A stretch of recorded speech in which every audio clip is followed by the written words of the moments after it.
ये कहानीटी गोटे लोकर जी दिन राति परिश्रम करुथाए निज परिवारर प्रतिपोषण करने परिवार लोकर पेट भरवाई जेमिति प्रत्येक लोक करते। परंतु तार जो पुआ थिला से बहुत अलसुआ और कामचोर थिला। सी सारा दिन केवल मजा मस्ती ही दिन काटुथिला। ता बापार पैसा को खर्च करिबारे लागिथिला।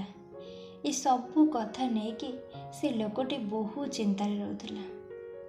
परंतु ताको जेबे लागिला कि ये सबू कथा बहुत आगु को बढ़ी गलानी, तेबे से तार पुओ को डाकिला और कहिला, एबे तते काम करिया को पड़िबो। तू जहा भी कर, जदि संध्या सुधा पैसा आनी मते न देबू तेबे तते मु घरु बाहर करदेबी। पुओ तो अलसुआ थिला। से तार माँ पाखक को गला। ये सबू कथा ता माँ को कहला। ता माँ ताको किछि पैसा आनी देला और कहिला, बापा को संध्या बेले देईदेबू और कहबू तू कमेकी आनीचु बोली। संध्या को जेबे ता बापा आसिले, पुओ तांको पैसा नहीं देला। बापा को आगुरु जଣା थिला कि एमिति ही किछि हब बोली। और से लोकटी कहिला, अरे पुओ से पैसा नहीं कूअरे पकई दे। पिलाटी किछि न कह किछि न भावी से पैसा टिके नहीं कूअरे पकई देला। परदिन से लोकटी ता स्त्री को नहीं बापा घरे छाड़ दे आसिला। पुणी थरे ता पुओ को कहला, आज भी मते संध्या सुधा आहुरी पैसा दरकार। पुओ एबे ता भौणी पाखक गला। पुणी थरे ताको सब कथा कहया लगिला। ता भौणी ताको किछि पैसा देला। पुओटी सेहीपरि भाबरे संध्या समय जेतेबेले ता बापा आसिले पैसा नहीं तांको बापा को देले और कहिले, आज मु रोजगार करी आनीचे। पुणी लोकटी कहले, पैसा नहीं कि से कूअरे पकई दे। आज भी पुओटी किछि न कही पैसा नहीं कूअरे पकई देला। परदिन लोकटी ता झील को नहीं बंधु घरे छाड़ दे आसिला और पुओ को कहला, आज मते आहुरी टंका दरकार, मते संध्या सुधा आनिकी दबू। परंतु एबे से कौन करिवो? ता पाखरे तो केही नाहंती। से टंका कोठु आनिबो? ता पाखरे काम करिवा व्यतीत आ कौनसी रास्ता नथिला। बाहरी पड़िला काम करियाको।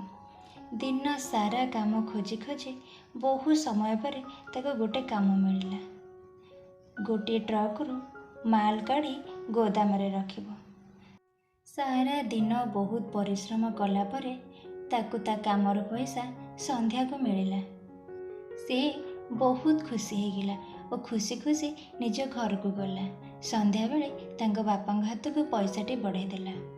आज पुणी थरे लोकटी पैसा को कूअरे पकिया को कहले। एथर पुओटी रागी जाई कहला, बापा ये मोर पूरा दिनर परिश्रमर पैसा, आकु मु कूअरे पकई पारिबिनी। यह शुणी लोकटी टिके हसिकरी कहले, मु तोर गोटे दिनर परिश्रमर पैसा कूअरे पकईवा कथा कहिबारु तू एते रागी गलु। तू भावे तो जेबे तू मोर परिश्रमर पैसा को सबु बेले खर्च करी बर्बाद करथेलु तो मते केमिति लागुथिबो। बंधु माने, दुनिया रे बापा ठारू केही बड़ संपत्ति नाही।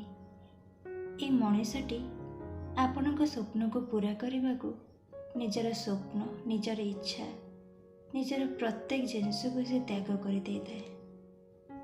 जेबे जीवन रे बेकार खर्च करुचंती सेतेबेले से मनीषर कथाटी को निश्चिंत भाविबे।